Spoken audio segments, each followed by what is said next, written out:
Usesabalalise umjolo wakhe omusha uNaledi Aphiwe ey'nkundleni zokuxhumana.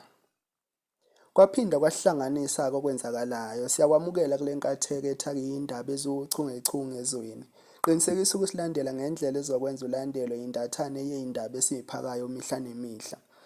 Abathamundi-ke bey'ndaba omana lapho ngikutshele sebekhulumile namhlanje bathi uNaledi Aphiwe usesabalalise umjolo wakhe omusha ey'nkundleni zokuxhumana. Abanye bayamncoma-ke kanti abanye bayamgxeka ngokuthi ngathi usheshile ukundlula kulona abethandana naye. Kanti abanye bayamncoma ekuthenini ey'tholela umuntu ongadumile. Lo mlisa akathandana naye okanye abonakala nayo abamazeli indawo kanti omana lapho ngikutshele sebehambe babuya nalo igama lakhe ukuthi igama lakhe uMzamo.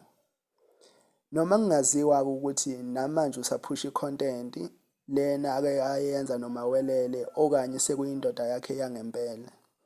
Babonakale-ke engathi bathokozile, engathi futhi uthando olusha.